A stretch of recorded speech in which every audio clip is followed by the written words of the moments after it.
Hi, this is Usha Jadhav and you are watching me on BollywoodNazar.com.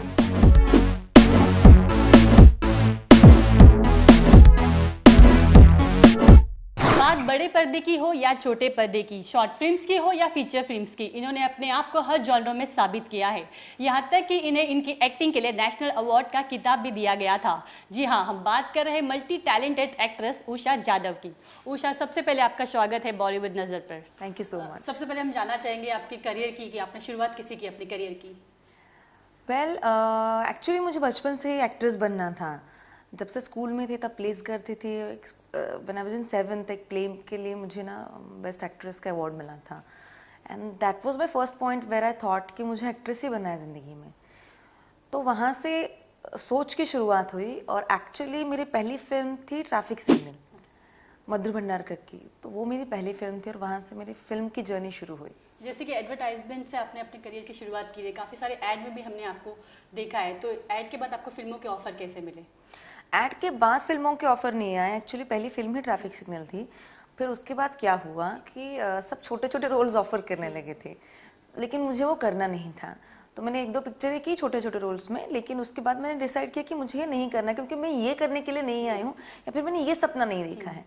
लेकिन अगर वो नहीं करना है तो आपको कुछ तो करना पड़ेगा मुंबई में सर्वाइव करने के लिए, क्योंकि मैं मुंबई से तो हूँ नहीं।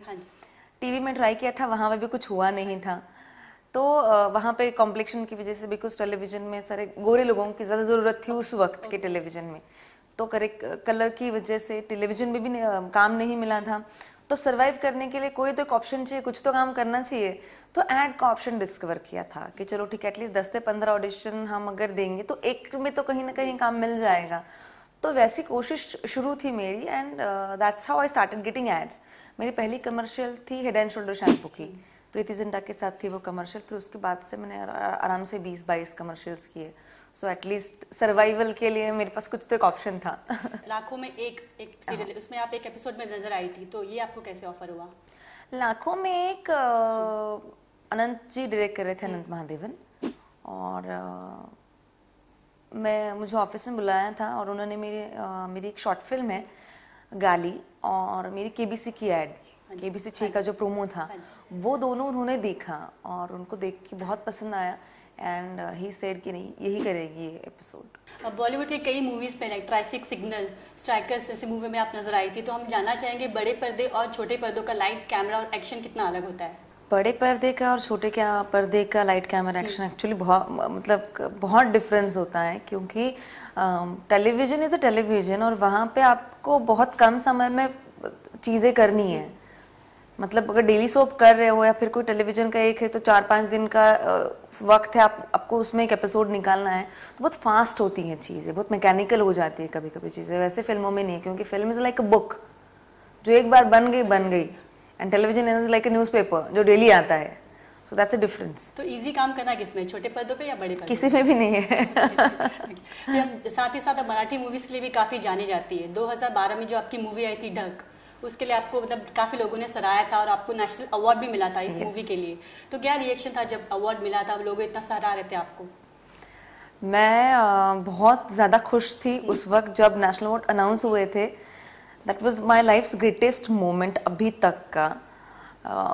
मेरी पूरी फैमिली रोई थी, मेरे मम्मी डैडी सब रोए थे, क्योंकि national award is the ultimate award एक एक्टर के लिए या फिर फिल्म सेक्शन में अगर हम इंडिया में देखें तो इस एक्सीलेंस इन इंडियन सिनेमा, इससे और कोई अवार्ड नहीं है इंडिया में एक एक्टर के लिए या फिर फिल्म इंडस्ट्री के लिए। तो वो सर्वश्रेष्ठ अवार्ड मुझे मिलना, India's best actress for that particular year, that was really great. क्योंकि हर एक एक्टर का, हर एक जो फिल्म में काम करते हैं, उनका सपना होता है कि यार एक बार नेशनल अवार्ड मिलना चाहिए। मुझे मेरी जिंदगी में इतनी जल्दी वो सम्मान मिला, तो मैं बहुत ज्यादा खुश थी। मैं आज भी खुश हूँ। कहीं ना कहीं इस मूवी के बाद लोग आपको स्मिता पाटिल से कंपेयर कर रहे थे।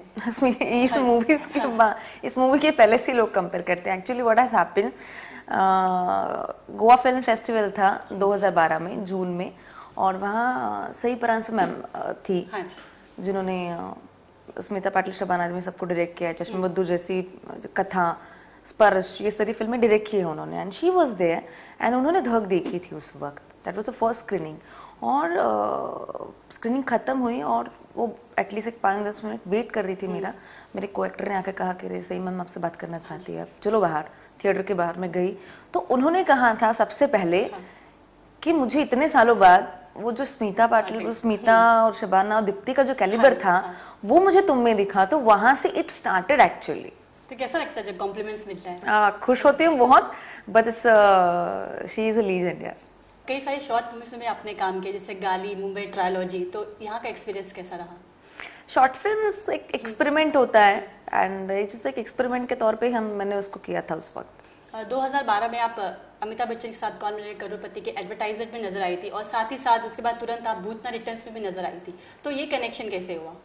ये कनेक्शन ऐसा था कि जिस एड एजेंसी के साथ मैंने काम किया था, KBC 6 का जो प्रोमो था, मैंने उनके साथ वैसे 2 एड्स कर लिए थे पहले, तो ये मेरा तीसरा एड था और उसमें अट्रैक्शन ये था, मेरा करने का मोटो ये था कि मुझे बच्चन साहब के साथ काम करने का मौका मिल रहा है, इसीलिए मैंने वो ऐड किया था एक्चुअली। बट वो ऐड बहुत अच्छा था, शूटिंग का एक्सपीरियंस बहुत अच्छा था, फर्स्ट टाइम बच्चन साहब के साथ इंटरेक्शन जो हुआ वो बहुत ही ज़्यादा यादगार है मेरे लिए, मेरी ज़िंदगी में। और फिर उसके बाद नेशनल अवार्ड के बाद जो उस एड एजेंसी के क्रिएटिव हेड थे नितेश तिवारी, और नितेश तिवारी ने भूतनाथ रिटर्न्स डायरेक्ट की है। तो मैं, नितेश, बच्चन सर, हम एक बार काम कर चुके थे उस एड में and this was our second time कि जब हम एक साथ काम कर रहे थे। काफी सीनियर एक्टर्स है वो बॉलीवुड के, तो कैसा रहा एक्सपीरियंस पूरी फिल्म में? बहुत अच्छा था, ही इज़ वेरी कूल, बहुत शांत, मतलब कूल है वैसा, उनका उनमें कोई एटीट्यूड नहीं है कि वो स्टार ऑफ द मिलेनियम है या फिर शहनशाह है, ये है वो, ऐसा कुछ भी एटीट्यूड नहीं है उनमें। सबके साथ हंसी मजाक करते हैं, ग्रेट एनर्जी उनमें, बहुत पॉजिटिविटी है। तो कभी किसी को भी नर्वसनेस नहीं होती उनके साथ काम करते हुए, क्योंकि वो एटमॉस्फेयर को बहुत लाइट बना लेते हैं। क्या होता है कि एक पर्सोना है उनका ऐसा है कि अरे अरे बच्चन साहब हम क्या करेंगे, नहीं, बट वो बड़े माहौल अच्छा बना लेते हैं आपके लिए, तो आप नर्वस नहीं होते उनके साथ काम करते हैं। बॉलीवुड में वैसे कई एक्ट्रेस है जिनका ड्रीम होता है कि वो अमिताभ बच्चन के साथ काम करे, तो उनमें से आप एक है, तो कितना लकी समझती है अपने आप को? मैं बहुत लकी समझती हूँ, क्योंकि जो मुझे मिला है इतने अर्ली स्टेजेस में मेरी जिंदगी में, नेशनल अवार्ड मिला, बच्चन साहब के साथ दोबारा मैंने काम किया। आई एम वेरी हैप्पी कि बच्चन साहब मुझे ट्विटर पे फॉलो करते हैं, तो मेरे लिए तो बहुत ज़्यादा, मतलब I am very happy. There is no complains, complain करने के लिए जैसा कुछ नहीं है, क्योंकि एक महानायक के साथ मैंने काम कर लिया, हम जानते एक दूसरे को, मुझे मेरे नाम से जानते हैं, कभी भी अगर मेरे बारे में कुछ कहना है तो बहुत अच्छा कहते हैं, sir national award winner Usha Jadhav कहते हैं, what else you want. Bollywood में बात करें अमिताभ बच्चन के अलावा, तो आपका कोई ड्रीम एक्टर और एक्ट्रेस है जिसके साथ आप फ्यूचर में काम करना चाहेंगी? वैसे तो सारे हैं जिनकी फिल्में देखते देखते बड़ी हुई हूँ, तो मन करता है सबके साथ काम करो एक बार तो। अच्छा, कोई एक? शाहरुख खान के साथ काम करना है, फिर ऐसा बोल दो, क्योंकि वो सबको ही पसंद है, मुझे भी पसंद है। जाते जाते आपके फ्यूचर प्लान जानना चाहेंगे? फ्यूचर प्लान्स, अभी मैं उमेश शुक्ला की एक फिल्म है 102 नॉट आउट, अगेन उसमें बच्चन साहब ही हैं, मैं हूँ और परेश रावल है, उस पर काम चल रहा है फिलहाल। Fine, thank you so much. Thank you so much.